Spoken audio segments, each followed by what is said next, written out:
అదే RTV app వార్తల్ని క్షణాల్లో చదివే అవకాశం ఉంటుంది. ఒక న్యూస్ పేపర్, ఒక టెలివిజన్ ఛానల్ మీ చేతుల్లో ఎప్పుడూ ఉంటాయి.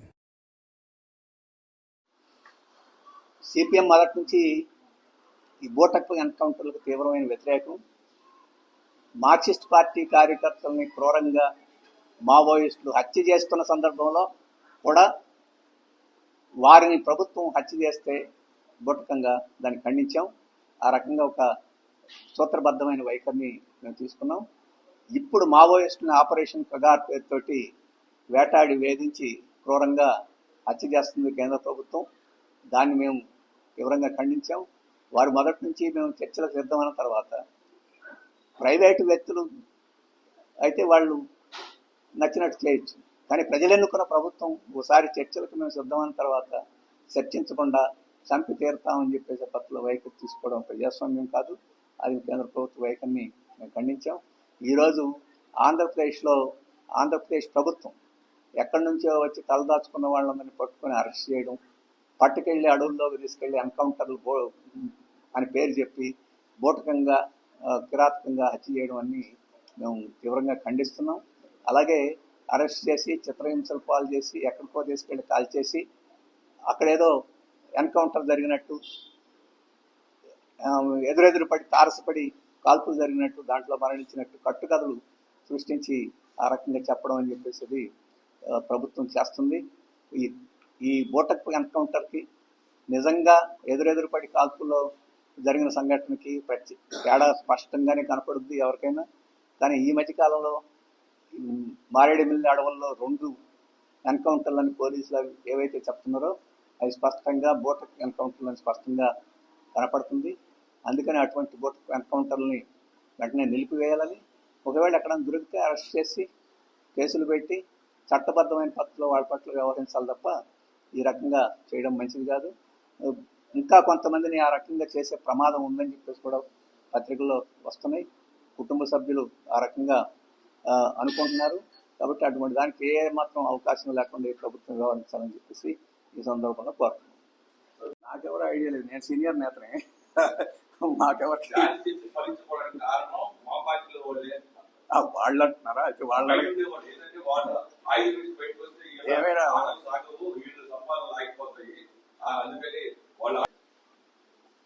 దానికి మావోయిస్టులు ప్రకటన చేశారు. ఈ మాటలు మాట్లాడేవాళ్ళు ద్రోహులు, పోలీస్ ఏజెంట్లు, ప్రాణాలకు భయపడిపోయేవాళ్ళు, అటువంటి వాళ్ళందరూ బయట చేరి ఈ రకంగా మాట్లాడుతున్నారని వాళ్ళు ఏదో ఒక ప్రకటన చేశారు. ఏమైనా వాళ్ళు చెప్పాల్సింది మేము చెప్పగలిగింది కాదు.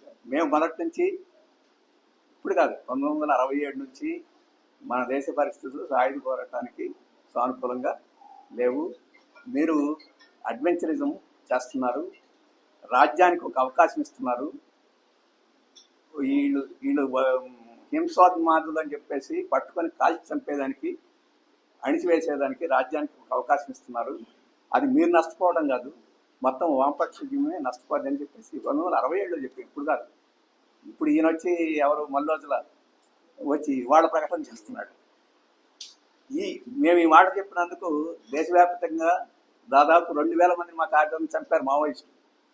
2000 మంది ఇక్కడ ఈ జిల్లాలో చంపారు. మహబూబ్నగర్లో 15 మందిని చంపారు. ఖమ్మం జిల్లాలో 30 మందిని చంపారు.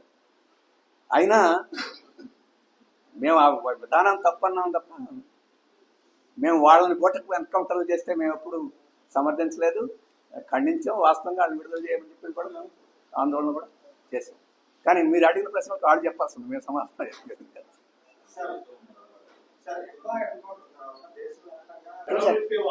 సెకండ్ అనేది ఏం లేదు. ప్రపంచంలో వామపక్షం ఉండకూడదు అని చెప్పేసి ఇప్పుడు ప్రపంచవ్యాప్తంగా రైటిస్ట్ ఫోర్సెస్ యొక్క ఆలోచన. అమెరికా అధ్యక్షుడు ట్రంప్ న్యూయార్క్ మేయర్గా మమ్దాని గెలిచినప్పుడు ఏం ప్రకటన చేశాడు? మమ్దాని న్యూయార్క్ ప్రజలు అత్యధిక మెజారిటీతో గెలిపించాడు మమ్దాని. ఆయన కమ్యూనిస్ట్ కూడా కాదు, సోషలిస్ట్. ఈయన కమ్యూనిస్టు, ఈ అమెరికాలో సోషలిజం తెచ్చేస్తాడు, ఈయన ఓటేయొద్దు ఆయన రిపబ్లికన్ పార్టీ వాళ్ళను కూడా ప్రోత్సహించి క్యాండిడేట్ పెట్టకుండా ఇతను వ్యతిరేకంగా ఓడించాలని ప్రయత్నం చేశారు. కాబట్టి ఈ ప్రయత్నం దేశవ్యాప్తంగా జరుగుతుంది, ప్రపంచవ్యాప్తంగా జరుగుతుంది. కానీ మేము చెప్పదలుచుకున్నది ఏంటంటే, ప్రపంచంలో దోపిడీ ఉన్నంతకాలం, పేదరికం ఉన్నంతకాలం, ఆడవాళ్ళని అసమానంగా చూసినంతకాలం, కుల వ్యవస్థ ఉన్నంతకాలం మన దేశంలో, లేకపోతే అమెరికాలో వర్ణ వివక్ష ఉన్నంతకాలం కమ్యూనిస్టులు ఉంటారు, ఎర్రజెండా ఉంటారు. ఇక్కడ చంద్రబాబు లేకపోతే మోడీయో ట్రంప్ ఎవరి వలన సాధ్యం కాదు మమ్మల్ని నాశనం చేయడం, మనుషులను నాశనం చేయడం. కొత్త మనుషులు పడుతుంటారు, కొత్త ఉద్యమాలు వస్తుంటాయి. ఆ రకంగా అది వాళ్ళకి ఏదన్నా మమ్మల్ని నాశనం చేయాలని చెప్పేసి వాళ్ళకి దృష్టి ఉంటే పెట్టుబడిదారు విధానం రద్దు చేస్తే మేము నాశనం అయిపోతాం. అవసరం ఏమి ఉండదు, కమ్యూనిస్ట్ యొక్క అవసరం ఏమి ఉండదు. ఈ మధ్య ముఖ్యమంత్రి గారు 2-3 సందర్భాల్లో మాట్లాడుతూ పనిచేసే వాళ్ళని, శ్రమ చేసే వాళ్ళని, ప్రజలకి ఏదో ఒక రూపంలో సహాయపడుతున్న వాళ్ళని అవమానం చేసే పద్ధతిలో మాట్లాడుతున్నారు. స్టీల్ ప్లాంట్ కార్మికులు సోమరిపోతులు పనిచేయడం లేదు అన్న అర్థం వచ్చేట్టుగా ఈ మధ్య మాట్లాడారు. మరి అంత పెద్ద స్టీల్ ప్లాంటు, భారతదేశంలోనే పేరుగాంచిన స్టీల్ ప్లాంటు, అత్యంత నాణ్యమైన ఉక్కు ఉత్పత్తి చేసే స్టీల్ ప్లాంట్గా అది ప్రసిద్ధి చెందింది. అలాగే లక్షల టన్నులు ఉత్పత్తి చేసే సామర్థ్యం ఉంది, ఉత్పత్తి చేస్తున్నారు. మరి స్టీల్ ప్లాంట్ కార్మికులు సోమరిపోతులు అయ్యి పని చేయకపోతే ఈ ఉత్పత్తి అంతా ఎక్కడి నుంచి జరుగుతుందని చెప్పేసి ముఖ్యమంత్రి గారు చెప్పాలి. వాస్తవంగా ఈరోజు అక్కడ ఏమైనా లోపాలు జరిగితే అది కేంద్ర ప్రభుత్వం, రాష్ట్ర ప్రభుత్వం యాజమాన్యం చేస్తున్న లోపాల మూలంగా జరుగుతుంది. ఎందుకంటే దానికి ఒక గన్ ఇవ్వలేదు. అన్ని ప్రైవేటు స్టీల్ ప్లాంట్కి గనులు ఇచ్చేశారు. స్టీల్ ప్లాంట్, అంత పెద్ద స్టీల్ ప్లాంట్కి ఒక గన్ లేదు. అలాగే అక్కడే విశాఖపట్నంలోనే పక్కనే ఉన్న ఎస్ఆర్ స్టీల్ ప్లాంట్కి డెడికేటెడ్గా గన్ ఇచ్చారు. ఒక పైప్ లైన్ వేసి ఆ పైప్ లైన్ ద్వారా ఖనిజాన్ని తెచ్చుకునేదానికి కూడా అవకాశం ఇచ్చారు. కానీ పక్కన ఉన్న స్టీల్ ప్లాంట్కి ప్రభుత్వ రంగంలో ఉండేదానికి ఇవ్వలేదు. పక్కన గంగవరం పోర్ట్ నిర్మించారు స్టీల్ ప్లాంట్ కోసం, అది ప్రైవేట్ వారికి, ఇప్పుడు అదానికి ఇచ్చారు.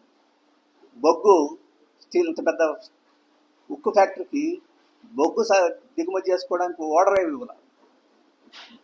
ఇప్పుడు ఓడరేవులన్నీ అదానికి కృష్ణపట్నం ఇచ్చి వరుస పెట్టి అదానికి ఇచ్చుకొని ప్రైవేట్ వాళ్ళకి అక్కడ పరిశ్రమలు నడుపుకోవడం, అదానికి పోర్టులు ఇస్తున్నారు, కానీ స్టీల్ ప్లాంట్కి ఇవ్వలేదు.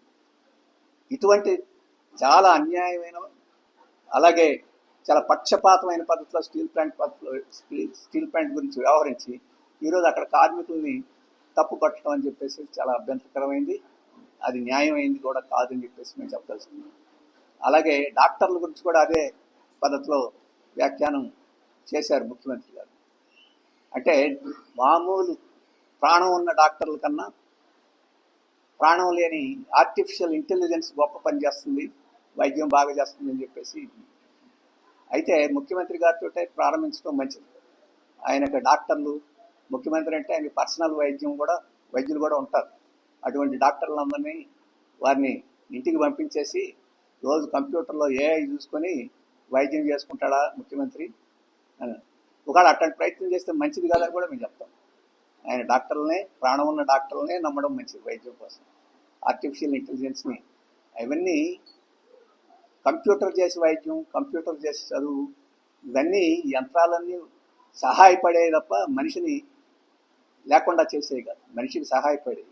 ఆ దృష్టితో పరిశీలన చేయకుండా టెక్నాలజీ మీద మరింత శృతిమించిన ప్రేమ, శృతిమించిన ఆధారపడటం అని చెప్పేసి అది మంచిది కాదని ఈరోజు ప్రపంచంలో శాస్త్రజ్ఞులందరూ చెప్తున్నారు. ఆర్టిఫిషియల్ ఇంటెలిజెన్స్ సృష్టించిన శాస్త్రజ్ఞులు మరీ ఎక్కువగా చెప్తున్నారు. వాటి మీద ఒక స్థాయికి మించి ఆధారపడటం మంచిది కాదు. అది కూడా మన ఇంగిత జ్ఞానాన్ని ఉపయోగించుకొని ఆధారపడాలని చెప్పి చెప్తున్న నేపథ్యంలో యంత్రాల పేరు చెప్పి మనుషుల యొక్క శ్రమని అవమానం చేయడం మంచిది కాదని చెప్పేసి మేము అనుకుంటున్నాం. ఆ రకంగా శ్రమని గౌరవించే పద్ధతిలో, పనిచేసే వాళ్ళని గౌరవించే పద్ధతిలో ముఖ్యమంత్రి గారు మాట్లాడితే బాగుంటుందని చెప్పేసి మేము భావిస్తున్నాం. Thank you. అందరికీ నమస్కారం. ఈరోజు 3 ముఖ్యమైన విషయాల మీద మా పార్టీ అభిప్రాయాన్ని తెలియజేస్తాం. మొదటి విషయం, కేంద్ర ప్రభుత్వం 4 లేబర్ కోడ్లు, కార్మిక కోడ్లని అమలు జరిపడానికి నోటిఫికేషన్ ప్రకటించింది.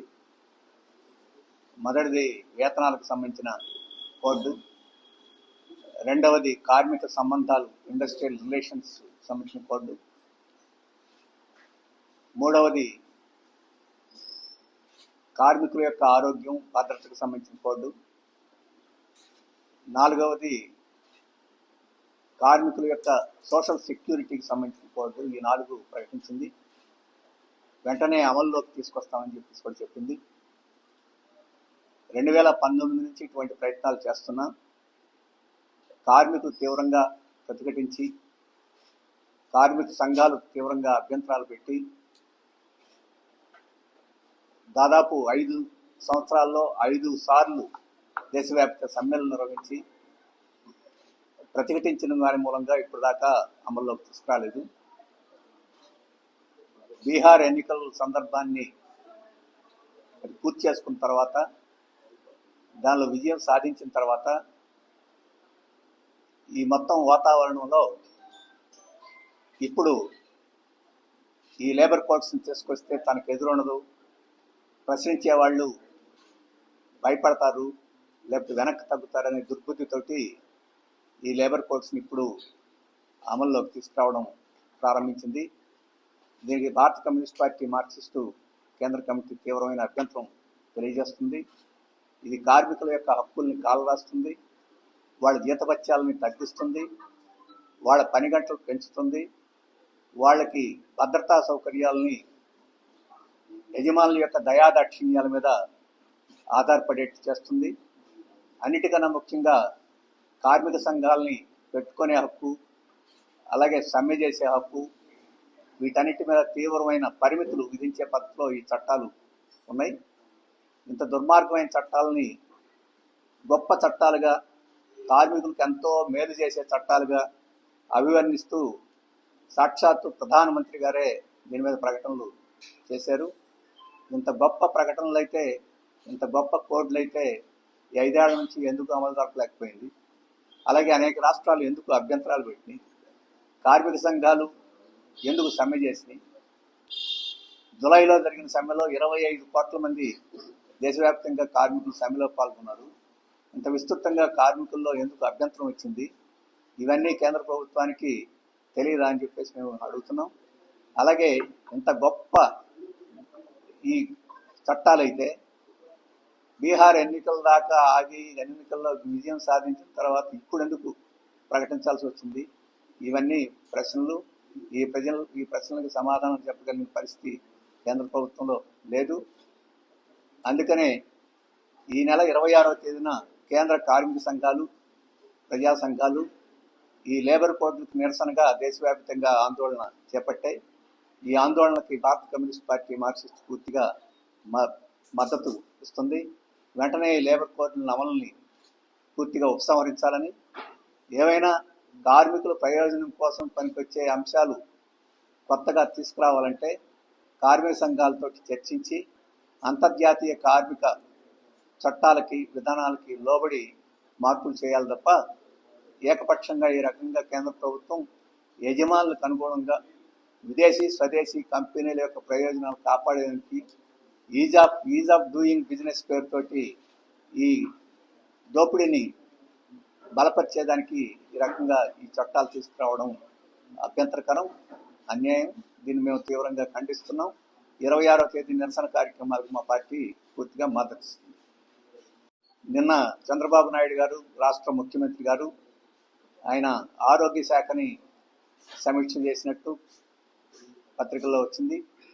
ఈ సందర్భంలో 2 విషయాలు ఆయన చెప్పారు. మొదటిది, ప్రైవేట్ మెడికల్ కాలేజీలని ప్రభుత్వం ప్రారంభించింది 10 చోట్ల ప్రభుత్వ రంగం చేతుల్లో. వాటిని ఇప్పుడు పీపీపీ పేరుతోటి ప్రైవేట్ వారికి ధారాదత్తం చేయడానికి తెలుగుదేశం ప్రభుత్వం నిర్ణయించుకుంది. గత ప్రభుత్వమే ఆ ప్రక్రియని ప్రారంభించింది. రోజు వైఎస్ఆర్ పార్టీ మీద, జగన్ గారి మీద, మాజీ ముఖ్యమంత్రి మీద కారాలు మిరియాలు నూరే తెలుగుదేశం పార్టీ మళ్ళీ అదే వైఎస్ఆర్ పార్టీ అడుగుజాడల్లో వారి చెప్పుల్లోనే కాళ్ళు పెట్టి ఇప్పుడు రోజు నడవడానికి ప్రయత్నం చేయడం అనేది శోచనీయం. వారు చేసిన ప్రయత్నాన్ని విరమించుకొని ఈ కాలేజీలన్నింటినీ ప్రభుత్వమే నిర్వహిస్తే అది వైఎస్ఆర్ పార్టీ చేసిన తప్పులు సరిదిద్దడానికి పనికొచ్చిందిగా ప్రయత్నం చేసినట్టుగా ప్రజలు భావిస్తారు. కానీ అదే విధానాన్ని ఈ ప్రభుత్వం కొనసాగిస్తే వారికి వీరికి ఏమిటి తేడా అని చెప్పేసి మేము ప్రశ్నిస్తున్నాం. అందుకని ఈ 10 కాలేజీలను ఏవైతే ప్రభుత్వ రంగం ప్రారంభించిందో ఇప్పటికే చాలా కాలేజీలు నిర్మాణంలో ఉన్నాయి, చాలా డబ్బు ఖర్చు చేశారు. ప్రభుత్వం ఉచితంగానే భూములు ఈ కాలేజీలకన్నిటికీ ఇచ్చారు. మళ్ళీ ఇప్పుడు చంద్రబాబు గారు చెప్పింది అంటే దాన్ని పూర్తి చేయడం కూడా ప్రభుత్వమే చేస్తుందని, దాని పర్యవేక్షణ కూడా ప్రభుత్వంలోనే ఉంచుతామని, దాని యొక్క విధి విధానాలు కూడా ప్రభుత్వమే రూపొందిస్తుందని అని చెప్పేసి ఇప్పుడు చంద్రబాబు గారు చెప్తున్నారు. మరి ప్రభుత్వమే భూమి ఇచ్చి, ప్రభుత్వమే నిర్మించి, ప్రభుత్వమే నిర్వహించి, ప్రభుత్వమే పర్యవేక్షణ చేస్తే ఇక ప్రైవేటు వాళ్ళకి ఎందుకు ఇవ్వాలి? అంటే వాళ్ళు డబ్బులు లాభం చేసుకోవడానికి వాళ్ళకి ఇచ్చి ఖర్చు అంతా మీది పెడతారా అని చెప్పేసి అడుగుతున్నాం. అందుకని ఈ 10 వరకు ఏవైతే ప్రభుత్వం ప్రారంభించిందో వీటిని ప్రభుత్వం రంగంలోనే ఉంచాలి, ప్రభుత్వమే నిర్మించాలి, ప్రభుత్వమే నిర్వహించాలి. ఇది సామాన్య ప్రజల కోసం నిర్వహించాలని చెప్పేసి మేము డిమాండ్ చేస్తున్నాం. ఆ రకంగా తన విధానాన్ని మార్చుకోవాలని రాష్ట్ర ప్రభుత్వానికి చెప్పదలుచుకున్నాం. ఈ 10 కాలేజీల్లో 7 కాలేజీలు, దానికి అనుబంధ ఆసుపత్రులు ఇవి వెనకబడిన ప్రాంతాల్లో, రాయలసీమ, ఉత్తరాంధ్ర వెనకబడిన ప్రాంతాల్లో ఇవి ఉన్నాయి. ఒక 3 మాత్రమే సాపేక్షంగా ఉండే కోస్తా ప్రాంతంలో బాపట్ల, అమలాపురం, ఈ ఇంకొక చోట 3 మాత్రమే ఈరోజు పాలకొల్లు, ఈ 3 మాత్రమే ఆంధ్ర ప్రాంతంలో ఉన్నాయి, కొద్దిగా అభివృద్ధి చెందిన ప్రాంతాలు ఉన్నాయి. మిగతా 7 వెనకబడిన ప్రాంతాల్లో ఉన్నాయి. మరి అటువంటి ప్రాంతాల్లో కూడా ఈరోజు ప్రభుత్వం నిర్వహించలేకపోతే వెనకబడిన ప్రాంతాలకు ఏ రకంగా ఈ ప్రభుత్వం మేలు చేస్తున్నట్టు అని ప్రశ్నిస్తున్నాం. అందుకని ఈ పీపీపీ విధానాన్ని పూర్తిగా విరమించుకొని వీటినన్నింటినీ ప్రభుత్వం నిర్వహించాలని చెప్పేసి కోరుతున్నాం. ప్రైవేటు వారికి అవకాశం ఇవ్వదలుచుకుంటే ఇప్పటికే చాలా చోట్ల ప్రైవేట్ కాలేజీలు వచ్చినాయి, వాళ్ళు పెట్టుకోమనండి. వారికి ఆ రకంగా పెట్టుబడులు పెట్టి లాభం కోసం పెట్టుబడి పెట్టి లాభం కోసం ప్రయత్నం చేసే వాళ్ళకి ప్రభుత్వం ఈరోజు సహాయం చేయాల్సిన అవసరం ఏంటని చెప్పేసి మేము అడుగుతున్నాం. దాన్ని విరమించుకోవాలని చెప్పేసి డిమాండ్ చేస్తున్నాం. అలాగే ఆరోగ్య రంగానికి సంబంధించి మరొక పథకాన్ని కూడా ముఖ్యమంత్రి గారు ప్రకటించారు. అది సంజీవని పథకం. ఆయన మాటల్లో చెప్పాలంటే ఆంధ్రప్రదేశ్ ఆరోగ్య చరిత్రలో ఈ సంజీవని పథకం ఒక పెద్ద గేమ్ చేంజర్ అని చెప్పేసి ఆయన ప్రకటించారు. ఆ గేమ్ ఏం గేమో మనకు చెప్పలా. ఆ గేమ్ చేంజరు ఎవరికో కూడా చెప్పలా. ప్రజలకి గేమా లేకపోతే పెట్టుబడిదారులకి గేమా, ఏం గేమ్ చేంజర్ అని చెప్పలా. అందుకని మేము డిమాండ్ అంత గొప్ప పథకం అయితే అంత రహస్యంగా ఎందుకు అట్టిపెట్టుకోవాలి? ఆ గేమ్ చేంజర్ పథకం ఏదైతే ఉందో సంజీవిని పథకం, ఆ పథకానికి సంబంధించిన వివరాలన్నింటినీ పబ్లిక్ డొమైన్లో ప్రజల ముందు ఉంచాలి, రహస్యంగా ఉంచాల్సిన అవసరం లేదు. అది పబ్లిక్ డొమైన్లో ఉంటే అది గేమ్ చేంజరా లేదా పెట్టుబడిదారులకు పనికొచ్చే గేమా ఏమిటనేది మాకు అర్థమవుతుంది. రెండవది ఏంటంటే ఈ సంజీవిని పథకం అమలులో టాటా గ్రూపు, బిల్ గేట్స్ వీళ్ళు ముఖ్యమైన పాత్ర నిర్వహిస్తున్నారని కూడా ముఖ్యమంత్రి గారు చెప్పారు. వారితో ఒప్పందం చేసుకున్నామని కూడా చెప్పారు. ఏమి ఒప్పందం చేసుకున్నారు, ఆ ఒప్పందంలో వివరాలు ఏమిటి అనేది ఇప్పుడు వరకు బయట పెట్టలేదు. మరి వాటిని బయట పెట్టడానికి ఏమిటి ఇబ్బంది? అందుకని వారి మధ్య జరిగిన ఒప్పందం ఏదైతే ఉందో అంటే డిజిటల్ హెల్త్ కార్డ్స్ తయారు చేయడం కోసం ఈ ఒప్పందం ఉన్నారు. మరి ఆ కార్డ్స్ ఎందుకు తయారు చేస్తున్నారు? మొత్తం చిత్తూరు జిల్లాలో ఇప్పుడు కుప్పంలో ప్రారంభిస్తారట, 26లో చిత్తూరు జిల్లాకి విస్తరిస్తారట. ఆ జిల్లాలో ఉండే లక్షల మంది వ్యక్తుల యొక్క ఆరోగ్య వివరాలన్నింటినీ కంప్యూటరైజ్ చేసి కార్డులు తయారు చేస్తారట. మరి ఈ కార్డుల్ని ఎవరు ఉంచుకుంటారు, ఎవరు వినియోగించుకుంటారు? మందుల కంపెనీలకు అమ్ముతారా ఈ వివరాలని? మందుల కంపెనీలకు అమ్మి ఆ డబ్బుని ఎవరు తీసుకుంటారు? అసలు నా ఆరోగ్య విషయాలు రహస్యంగా ఉంచాల్సి ఉంటే అవి పబ్లిక్గా ఎవరికంటే వాళ్ళకి వ్యాపారస్తులకి ఆ రకంగా ఇవ్వడం చట్టబద్ధమా? ఈ ప్రశ్నలన్నీ ఈరోజు ఉన్నాయి. ఈ